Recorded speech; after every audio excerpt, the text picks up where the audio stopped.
बिहार शरीफ नालंदा की भूमि ज्ञान परंपरा की भूमि रही है। यहाँ आए हुए प्रतिनिधि, शोधार्थी, शिक्षाविद ज्ञान परंपरा को आगे बढ़ाएंगे। भारतीय ज्ञान परंपरा सभी विषयों को स्पर्श करती है। आने वाले 2047 में हम सभी भारतीय ज्ञान परंपरा को साथ लेकर विकसित भारत के निर्माण में सहयोग करेंगे। उक्त बातें ज्ञान कुंभ के उद्घाटनकर्ता बिहार के राज्यपाल सह कुलाधिपति राजेंद्र विश्वनाथ आर्लेकर ने रविवार को नालंदा विश्वविद्यालय के परिसर में शिक्षा संस्कृति उत्थान न्यास की ओर से आयोजित नालंदा ज्ञान कुंभ के उद्घाटन समारोह को संबोधित करते हुए कही। राज्यपाल ने नालंदा ज्ञान कुंभ के विषय विकसित भारत 2047 भारतीय ज्ञान परंपरा विषय पर विस्तार से प्रकाश डाला। उन्होंने कहा कि वर्तमान समय स्व के जागरण का समय है, जिसमें स्व भाषा, स्व संस्कृति, स्व परंपरा को जागृत कर भारत को विकसित बनाया जा सकता है। विकसित भारत का सपना केवल भौतिक विकास नहीं बल्कि स्व का आग्रह है। हमें सबसे पहले अपने भारतीय उत्पादों को सुरक्षित करने के साथ खरीदना होगा, तभी भारत का स्व का जागरण शुरू होगा। उन्होंने अपनी मातृभाषा को प्रयोग करने पर बल दिया। उन्होंने स्व शिक्षा पर बोलते हुए कहा कि हमें अंग्रेजी को नहीं बल्कि स्व भाषा को शिक्षा के रूप में लाने की जरूरत है। भारत सोने की चिड़िया नहीं बल्कि सोने का शेर बनेगा। इससे पहले नालंदा ज्ञान कुंभ का उद्घाटन राज्यपाल राजेंद्र विश्वनाथ आर्लेकर, पूर्व राज्यपाल सिक्किम गंगा प्रसाद, उप मुख्यमंत्री सम्राट चौधरी, शिक्षा संस्कृति उत्थान न्यास के सचिव डॉक्टर अतुल कोठारी, कुलपति नालंदा विश्वविद्यालय प्रोफेसर अभय कुमार सिंह, ज्ञान कुंभ के संयोजक डॉक्टर राजेश्वर कुमार, पूर्व कुलपति सह कुंभ के अध्यक्ष प्रोफेसर केसी सिन्हा ने संयुक्त रूप से दीप जलाकर किया। अतिथियों का स्वागत नालंदा विश्वविद्यालय के कुलपति प्रोफेसर अभय कुमार सिंह ने किया। संचालन सरला बिरला विश्वविद्यालय के कुल सचिव प्रोफेसर विजय सिंह और धन्यवाद ज्ञापन पूर्व कुलपति प्रोफेसर केसी सिन्हा ने किया। वहीं अन्य अतिथियों ने भी भारतीय ज्ञान परंपरा पर डाला प्रकाश। कार्यक्रम के विशिष्ट अतिथि पूर्व राज्यपाल सिक्किम गंगा प्रसाद ने कहा कि भारत कई सौ वर्षों से गुलाम रहा और इसकी संस्कृति भाषा पर हमले किए गए, जिसमें हमारी संस्कृति और भाषा को नष्ट करने का प्रयास किया गया। लेकिन अब 2047 में भारत विकसित और आत्मनिर्भर बने, इसके लिए हम सभी को कार्य करना पड़ेगा। हम फिर से नालंदा की प्राचीन शिक्षा पद्धति और ज्ञान परंपरा को लौटाने पर बल देना चाहिए। विद्यार्थी आत्मनिर्भर बने, यह शिक्षा का लक्ष्य होना चाहिए। मनुष्य बन सके, इस पर हम सभी को विचार करना होगा। भारत ही एक ऐसा देश है जो शांति का संदेश देता रहा है। मुख्य वक्ता न्यास के सचिव डॉक्टर अतुल कोठारी ने कहा कि प्राचीन नालंदा के अवशेष बताते हैं कि लोग कई देशों से यहाँ पढ़ने के लिए आते थे, लेकिन आज स्थिति इसके विपरीत है। लोग विदेशों में पढ़ने जा रहे हैं। राष्ट्रीय शिक्षा नीति के क्रियान्वयन से देश की शिक्षा बदलेगी।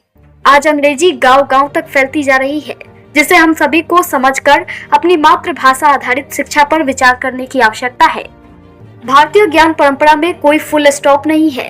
भारतीय ज्ञान परंपरा एकत्व का संदेश देती है, क्योंकि दुनिया में भारत ही वसुधैव कुटुंबकम का विचार हमेशा से देता रहा है। भारतीय ज्ञान परंपरा में पहले व्यवहार की बात होती है, फिर सिद्धांत की बात होती है। यही नई शिक्षा नीति में भी समाहित है। मुख्य अतिथि सूबे के उप मुख्यमंत्री सम्राट चौधरी ने कहा कि दुनिया में लोग नालंदा ज्ञान के लिए आते थे, इसलिए 2006 में नालंदा विश्वविद्यालय बनाने की परिकल्पना तय की गई और वर्ष 2024 में देश के प्रधानमंत्री नरेंद्र मोदी ने इसका उद्घाटन किया। शिक्षा को हम पूरी तरीके से अपने ज्ञान में लाए। आज प्रधानमंत्री नरेंद्र मोदी दुनिया भर में लोकप्रिय हुए हैं, जो भारत की एक नई तस्वीर प्रस्तुत करेगा। बिहार के स्थानीय भाषा में भी पढ़ाई हो सके, इसके लिए हम सब सरकार की तरफ से संकल्पित है। ज्ञान कुंभ के संयोजक डॉक्टर राजेश्वर कुमार ने कहा कि शिक्षा संस्कृति उत्थान न्यास ने शिक्षा में भारतीयता को लेकर कार्य किया है। भारतीय ज्ञान परंपरा में सभी राष्ट्रीय और अंतर्राष्ट्रीय चुनौतियों को शामिल किया गया है। जिन 4 जगहों पर न्यास की ओर से ज्ञान कुंभ हो रहा है, वे सभी ज्ञान के स्थल रहे हैं। चारों ज्ञान कुंभ के आयोजन के बाद प्रयागराज में महाज्ञान कुंभ लगेगा। जिस प्रकार आदि गुरु शंकराचार्य ने 4 मठों की स्थापना की है, उसी प्रकार यह ज्ञान कुंभ भी एक कड़ी है जो ऐतिहासिक होने वाला है। कार्यक्रम में इनकी रही उपस्थिति। कार्यक्रम में बिहार के अलावा 13 राज्यों के शिक्षाविद, शोधार्थी विद्यार्थियों की उपस्थिति बनी रही। बिहार के कई विश्वविद्यालय के कुलपति भी मौजूद रहे।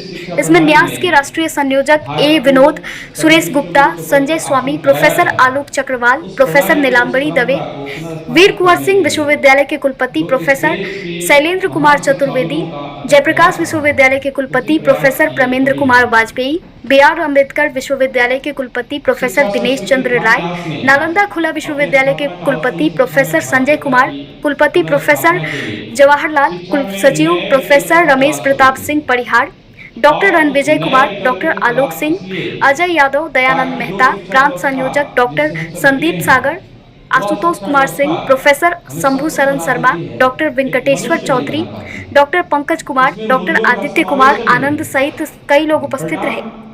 हम सभी अवगत हैं कि हमारे यहाँ जो विकास की संकल्पना बनी हुई है वो उपभोक्तावादी संस्कृति पर केंद्रित विकास की संकल्पना है, जबकि वास्तव में भारतीय विकास की संकल्पना कुछ अलग है।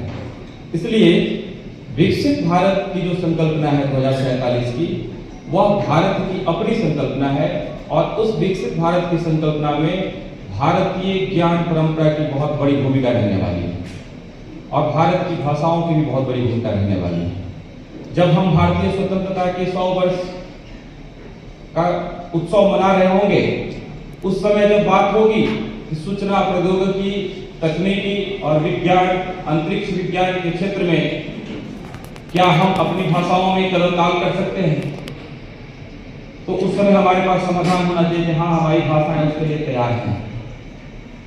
जब 2047 में भारतवर्ष पूरे विश्व को, विश्व की चुनौतियों को एक सही विकल्प देने की स्थिति में होगा, तब उस समय भारतीय ज्ञान परंपरा की आवश्यकता का अनुभव किया जाएगा। भारतीय ज्ञान परंपरा की पुनर्स्थापना इसलिए नहीं आवश्यक है क्योंकि भारत की ज्ञान परंपरा है।